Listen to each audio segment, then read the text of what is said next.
Assalamualaikum warahmatullahi wabarakatuh. Waalaikumsalam warahmatullahi Selamat wabarakatuh. Ramadan. Kita saat ini berbicara dalam suasana Ramadan. Hari pertama di bulan puasa. Dengan kata lain, seperti kata Baharudin, jangan sampai ada minuman di depan kamera. Jangan ada rokok lagi bermain. Bang Ali sih mandel kali ya, sih merokok aja kerjanya. Alhamdulillah, Ramadan ini membuat kita jadi bisa terbatas semua. Ya, sehat. Ramadan itu bawa kesehatan juga, Bang. Betul. Ya, karena kita tertib dalam makanan kita, jamnya, makanannya, kualitas makanannya. Ya, walaupun pada awalnya mencari-cari juga, tapi ya mudah-mudahan ya dengan kekuatan iman kita barangkali ya dalam berpuasa ini, mudah-mudahan rokok itu sudah terlupakan begitu. Ya, betul. Berkurang. Tidak, ya dia berkurang lah paling tidak. Tapi Bang, begitu habis buka puasa, habis minum rokok juga dicari pertama. Kita tahu nyawa kelakuan abang kita ini. Ya. Sesuai dengan apa yang kita sepakati. Pada bulan Ramadan ini sebaiknya kita bicara soal-soal seputar Ramadan. Pekan lalu kita sudah bicara mengenai banyak juadah-juadah tempat-tempat makanan yang ada di Medan. Nah, kemudian ada yang menarik. Pernahlah terbaca aku satu buku. Ya, nampang di toko buku Gramedia. Judulnya Orang Batak Berpuasa. Nah, tadi tak tahu siapa penulisnya. Rupanya penulisnya kawan kita yang baju merah nih.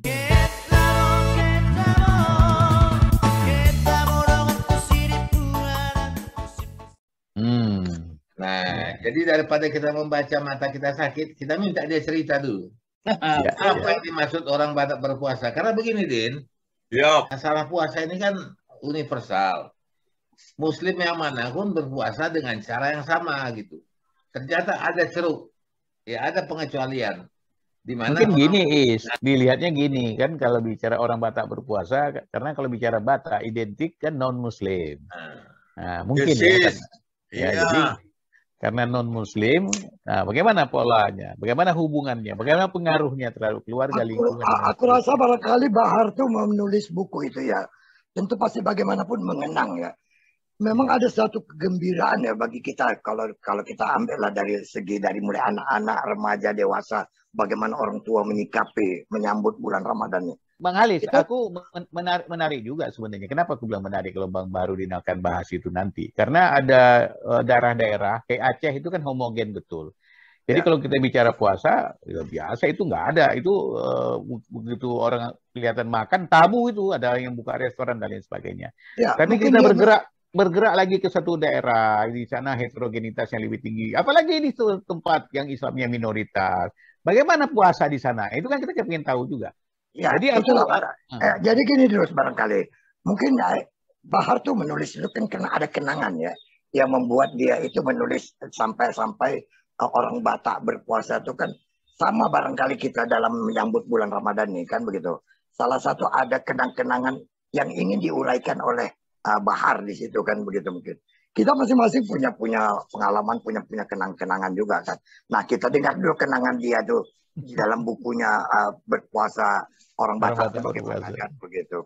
Ya, apa isi ceritanya tuh Din sebetulnya? Di mana ceruk-ceruknya? Di mana pengecualian-pengecualiannya atau keistimewaan dari buku itu? Ya, sebenarnya kan ya sudah 3 pembicara, Pak Ishari, Pak Idrus, Pak Bang Halis. Ya, sebenarnya betul terangkum itu dalam buku ini.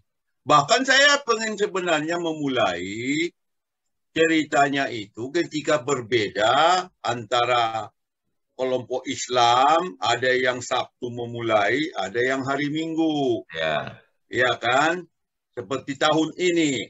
Tidak selalu sama kan? Bahkan di beberapa negara bisa 3 berbeda dengan yang lain lagi. Jadi sebenarnya di buku ini saya ceritakan, ini juga rangkaiannya nanti itu, kalau kita dulu di kampung, kita menunggu pemberitahuan pemerintah. Ulil amri kita itu kan pemerintah. Di kampung saya loh, saya tidak mau cerita di tempat lain. Ini kan cerita saya ini. Subjektif ya. Jadi kalau misalnya di kampung saya, ya tunggu dulu pengumuman pemerintah. Minggu, ya minggu lah orang berpuasa. Gitu loh. Ya kalau Sabtu, ya silakan aja. Yang apa tidak juga terlalu kita kecam. Itu kan keyakinan ini kan berbeda-beda. Perbedaan itu kan adalah sebuah rahmat. Nah, ada yang melihat bulan dulu, ada yang kemudian pakai hisab, kan begitu. Nah, di kampung saya itu lebih cenderung sebenarnya menunggu pengumuman perintah. Jadi sidang isbat mereka diumumkan, udah mulai katanya. Rame-rame orang ke masjid tarawih pertama. Jadi seperti itu keadaan. Orang di kampung saya itu, mohon maaf, saya tahu di tempat lain juga nasionalisme tinggi.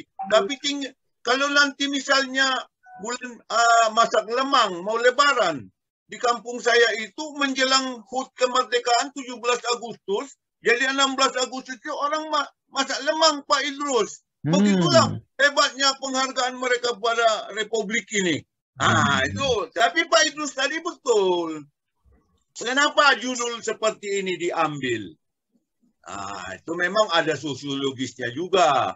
Sebagaimana juga buku sebelumnya orang Batak naik haji, diseminarkan di Unimed Medan. Apa sih bedanya orang Batak dengan tidak? Karena memang ada kecenderungan di Sumut itu, kalau Batak itu ya mesti Nasrani. Jangan begitu, bukan Muslim gitu loh. Nah itu yang mau saya kikis, pemikiran itu. Islam, Nasrani. Orang Aceh juga ada yang saya yakin tidak ke masjid, ke gereja dia. Walaupun umum ke masjid, kan begitu. Atau orang Mandailing, dia katakan apa ciri khasnya? Oh Muslim, kata Pak Isari. Lah itu William Iskandar, lah dia kan Nasrani kan. Jadi tidak ada hubungannya, agama ya agama, suku ya suku ya suku. Nah, salah satu mengambil judul ini juga di situ uniknya. Apa bedanya? Gitu loh. Nah, perbedaannya sebenarnya kecil, tetapi judul itu sendiri sosiologis. Ternyata orang Batak juga ada yang berpuasa. Tidak semuanya pergi hari Minggu ke gereja. Apalagi ada lagu siapa itu Pak Isari, gereja tua, ya kan? Rindu. Jadi cerita buku ini sebenarnya, tapi lebih cenderung sebenarnya sosiologis di kampung saya, pengalaman masa kecil saya. Ceritanya begitu. Maka itu tidak hanya sekedar bercerita tentang sahur, tidak hanya bercerita tadarus, tidak hanya bercerita tarwih, tapi juga bercerita tentang sosiologi kehidupan di kampung saya. Tunggu dulu, gue tanya supaya jangan sesat pula aku nanti di jalan. Iya. Karena gini, dia adalah Aritonang dari Padang Sidempuan. Ya. Tapi kemarin dia pulang kampung, dia ke Barus. Aku bingung yang mana kampung halamannya ini. Barus atau Sidempuan. Iya. Jadi ceritanya begitu saya dari Barus, buat lagi makan sate di Jogja, di Gamping. Kampung saya banyak, Pak Is, kalau bercerita kampung. Tapi kalau cerita kemarin itu sebenarnya perjalanan ke titik nol peradaban Islam di Nusantara. Jadi kami ke Barus, melihat itu karena kebetulan juga akan ada buka di situ sekolah tinggi agama Islam yang terkait dengan peradaban Islam Nusantara, dan itu kalau itu tersendiri. Tapi saya sebenarnya esensinya mau pulang ziarah menjelang puasa. Dari tradisi di kampung saya itu orang berziarah sebelum puasa. Ini mohon maaf kalau ada aliran nanti lain lagi tidak setuju dengan ziarah, bahkan makan itu urusan lain lagi. Saya tentang saya. Nah pulang kampung ziarah. Nah kemudian kalau hari ini orang berpuasa, sehari sebelumnya orang Marpangir. Sumatera Barat disebut Balimau namanya. Balimau, mandi, membersihkan diri. Ya, tradisinya seperti itu. Sebenarnya di Jawa juga ada padusan. Jadi, kemudian membersihkan diri, kemudian sehari sebelum berpuasa, kemudian besoknya berpuasa. Jadi, tapi yang saya lakukan kemarin itu adalah berziarah ke makam orang tua saya. Di Sidempuan, di Barus. Sidempuan. Kalau perjalanan ke Barus, cerita tersendiri lagi itu. Itu cerita tersendiri lagi. Nah, kalau ke Jogja, kampung berikutnya lain lagi. Itu cerita tersendiri. Jadi saya cerita ini lebih banyak di Sidimpuan, di kampung saya. Walaupun saya sebenarnya Aritonang, di dekat Silangit itu ada Muara, di Muara itu ada desa Aritonang, asalnya kakek saya. Jadi sebenarnya kalau aslinya saya Aritonang itu sebenarnya kakek saya dari Muara. Nah, itu kami bangun Tugu Aritonang di situ 40 meter. Nanti juga akan disiapkan wisma-wisma. Kemudian Pak Ishari nanti kalau masih panjang umur masih bisa lah nginap di situ nanti, memandang ke Danau Toba. Itu rumah keluarga ya Pak Bar?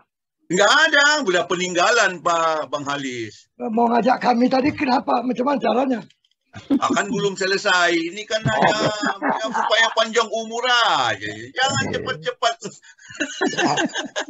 Mumpung masih ada umur itu soalnya. Ya, kalau 2 tahun lagi selesai wismanya kan abang bisa 2 tahun lagi.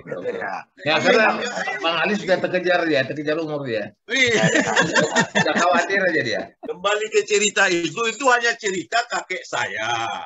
Dia merantau ke Sidimpuan, menikah dengan orang selatan. Kemudian saya pun lahirlah dari sana. Jadi dia itu harus Muslim dari dia. Jadi mohon maaf Pak Idrus kalau saya ini Islamnya ya. Bahkan waktu saya calon anggota DPR ada yang mengatakan baru silom, baru mengucap kalimat syahadat sebelum mendaftar jadi anggota katanya.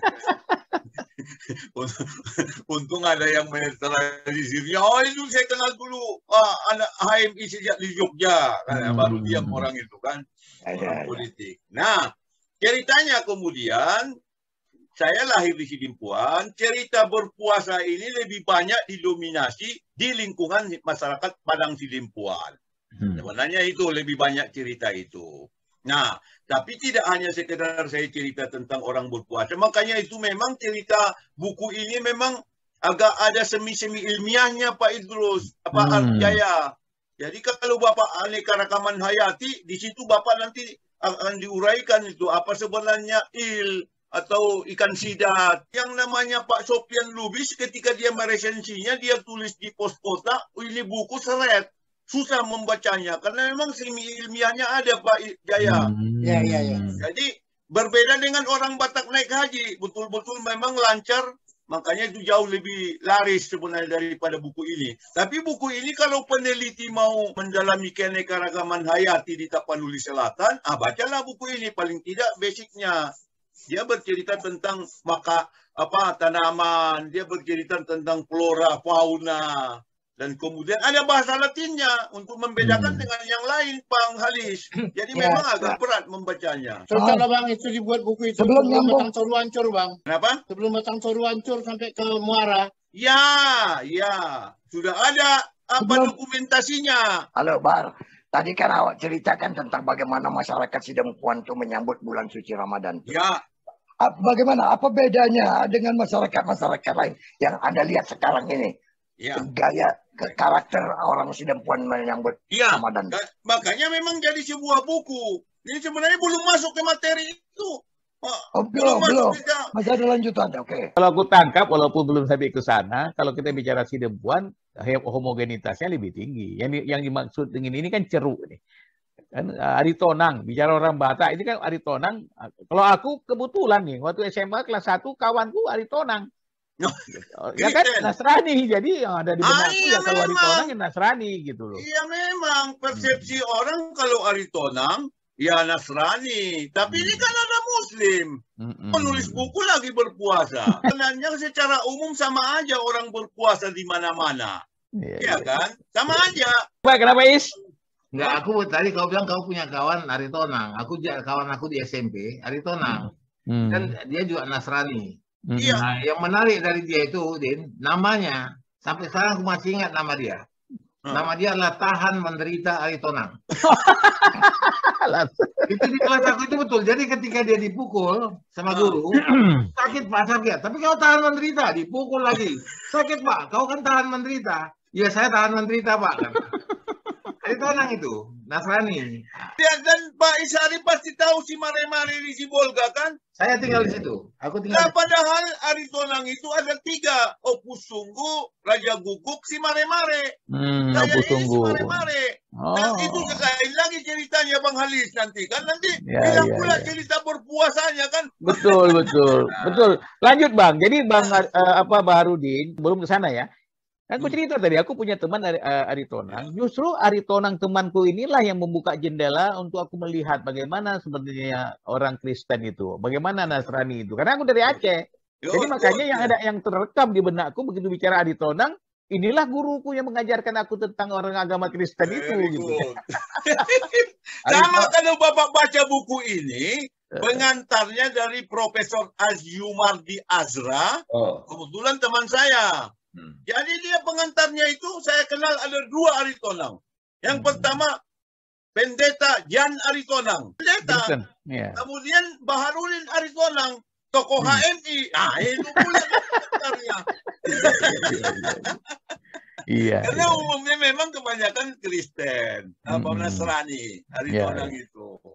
Jadi, tapi ini bercerita Bang Halis, kemudian ya bercerita tentang perpuasan di Silimpuan, lebih dominan. Walaupun nanti melebar kemana-mana, sampai ke Medan, kan, sampai ke Jawa, sampai ke luar negeri. Tapi lebih banyak basicnya adalah di Padang Silimpuan.